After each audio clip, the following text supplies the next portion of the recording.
Do you know the TED Show's dark secret? Do you know what Seth MacFarlane has been trying to hide from you? I'll give you a hint. It's not his terrible stand-up comedy from the 90s. Motel 6. Well, who came up with this name? Motel 6. It's like a sequel to a B horror film, you know? Yeah, it's not good. Now, the truth is that Seth MacFarlane isn't hiding anything. The trick with TED is one that the audience plays on itself. See, back in 1999, Seth MacFarlane found true success for the first time ever with his show Family Guy. It quickly became a cultural sensation, and it pretty much changed adult animation forever. But despite the fact that Seth has done so much more since then, Family Guy will forever be what he's known for. It doesn't matter that he's gone on to make completely different shows like Orville, because it's not what he's remembered for. It doesn't matter that he's got an incredible singing voice, because even though it's appreciated, it's not what he's remembered for. He's also got an extremely punchable face. The point is that because Seth is known for Family Guy, when we see his name attached to a project, we expect it to be like Family Guy. I mean, just look at American Dad or the TED movies. Both are arguably the two biggest projects that Seth has had outside of Family Guy, yet all three feel extremely similar to each other. They focus on edgy and shocking humor, they reminisce about the 80s a lot, and they tend to feature a lot of musical numbers. And just based on that alone, you could pretty much guarantee that when Seth MacFarlane has a new comedy show coming out, especially one that's based on an existing movie franchise, the expectations are pretty much as solidified as they can get. I know that was the case for me. I know that was probably the case for Zach. Huh? The idea is that if you've seen the TED movies, you know what to expect for the TED show. And that's the beauty of making a sequel, right? You don't have to educate your audience on what they're gonna get because they already know what's coming. But what if you just didn't give the audiences what they were expecting? What if you let them believe that they'd be getting one thing, but then really, you're giving them something completely different? Well, that's exactly what Seth MacFarlane did with the TED show, unintentionally. And that's how TED tricked its own audience.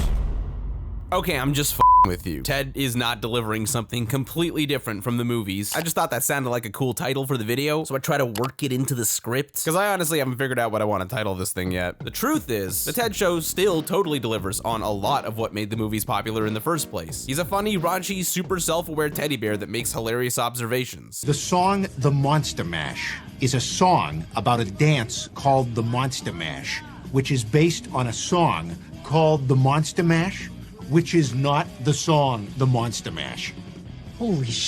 But when you compare the TED show to the movies, or even the last 20 years of Family Guy, there is a pretty noticeable difference in focus. The TED movies and Family Guy are much more focused on pushing the boundaries with humor and letting the jokes take the driver's seat. It's clear that the sole purpose of both projects is to make you laugh first and foremost. Everything else comes secondary. But with TED the show, it's not like that at all. Even though it is very funny, it feels like the star of the show is actually the wholesome family dynamic, specifically the relationships that exist within the Bennett family. When I first started watching the TED show, the first thing that immediately stood out to me was the way that they portrayed the friendship between Ted and Johnny. Even though they were also best friends in the movies, there was something different about their chemistry on the show. They felt like real best friends. First of all, they're endlessly supportive of each other, no matter what's happening, with maybe one exception. Nerd!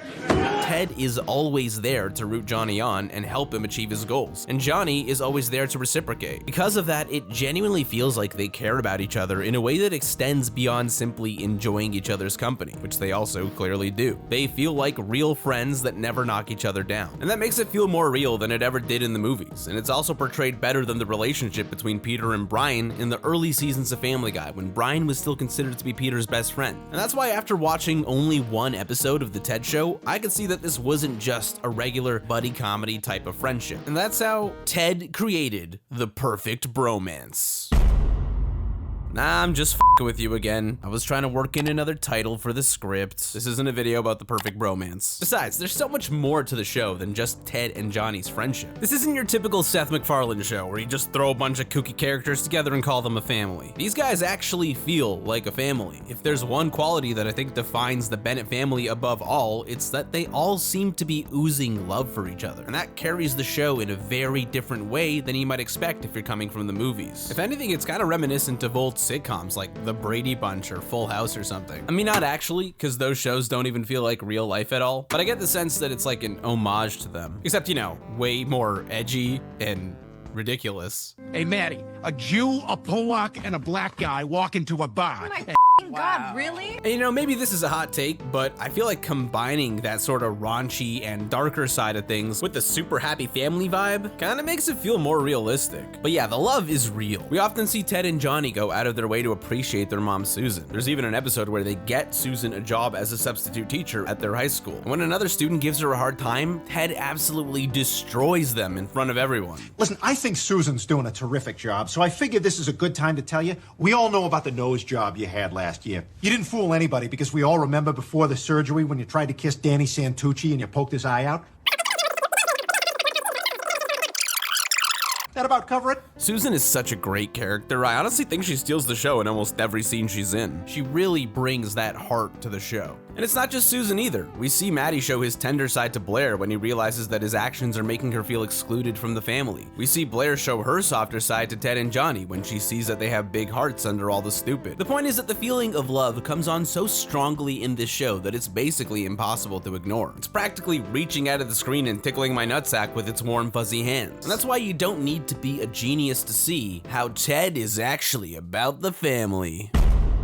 Sorry, title thing again. Your patience is really appreciated though, seriously. I really appreciate it. The truth is, the Bennett family isn't all peaches and sunshine, okay? In fact, one of the main conflicts in the show is the diametric opposition between the father Maddie and the cousin Blair. See, Maddie is your typical old school Republican father, while Blair is a much more progressive college student feminist type. And in pretty much every episode, Blair is ragging on Maddie for one reason or another. And I'm not gonna lie, it can get pretty tiresome at times. It definitely happens way too often on the show. We often see that Maddie needs to be more accepting of others and act more lovingly towards his wife, while Blair needs to be less preachy and more okay with people just being who they are. Now, obviously, this type of conflict in a family-based comedy can come off as a bit cliche. The overly traditional strict father, the always good cop stay-at-home wife, the annoying feminist. But even when it comes to these sitcom cliches, the show manages to subvert the audience's expectations anyways. Like, remember how I mentioned that Susan fills in as a substitute teacher at Johnny's high school in one of the episodes? Well, what I didn't mention was that the reason she took that job in the first place was because of Blair's encouragement. Blair found out that Susan previously had dreams of being a teacher and that they were extinguished when she became a mother. So naturally, as a feminist, she pushed for Susan to give her dream career a try. And the episode leads the viewer on to believe that Susan will now be realizing that dream after she had this super successful day at the school. Except that's not what happens at all. Because when she gets home, she immediately decides that she wants to quit, which of course upsets Blair. And this leads to one of my favorite scenes in the entire show, because Susan actually pushes back on Blair for the first time in the entire series.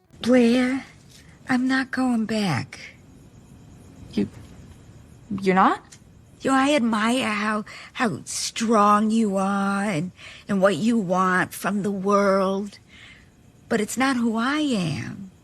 I love this because it adds depth to both characters. Blair has to accept that her views aren't the end-all be-all, and we get a better idea of why Susan is the way she is. Also, this might be a weird thing to say, but seeing this portrayal of a woman that is rejecting progressive ideas when it comes to her own life is kind of refreshing. Aside from adding another layer to her character, it just speaks to the complexity of life. Sometimes feminism isn't going to be good for everybody. Some people are happier doing things the old way because that's what they want to do with their lives, and that's okay. But more importantly, working that concept into the show and expanding on Susan's and Blair's characters in that way is exactly how Ted gets women right. Okay, that one's not even serious. I'm not trying to use that as a title at all. I don't even think I could get away with it. But listen, to bring things back around here, the real point that I've been trying to reinforce this whole time is that Ted the show subverts your expectations by being way more wholesome than you would ever expect a Seth MacFarlane show to be. I mean, yeah, old Family Guy did have a lot of heart to it, but it's not on the same level as this new show. Because where the wholesome parts of Family Guy would usually just happen at the end of an episode, in Ted, it's kind of happening constantly throughout. It's much more baked into the show. And you also have to remember that Family Guy was created in a time where having heart was expected. It came from an era of shows like The Simpsons and family sitcoms that were built on flawed but loving families. The subversive part was its shocking and edgy humor, which is also what made it stand out from the competition. Ted, on the other hand, is in the exact opposite situation. It comes from an era where shocking and edgy humor is already normalized, and it ends up being subversive by crafting its own identity through the wholesome parts of the show. But the funny thing is that it's almost like early Family Guy and Ted the show came from opposite opposite sides of the spectrum only to find each other somewhere in the middle, which in my opinion is an amazing sign for the potential future of the show. Because at the end of the day, the success of Family Guy and Seth MacFarlane in general is really built off of the love that those early seasons of Family Guy were able to earn. So the fact that this new show is more reminiscent of those early Family Guy seasons than anything Seth has done since tells me that it's definitely on the right track. And I think the fact that Ted pushes even further into that wholesome direction is gonna pay dividends as the series progresses. Will it be a cultural sensation that takes over the world?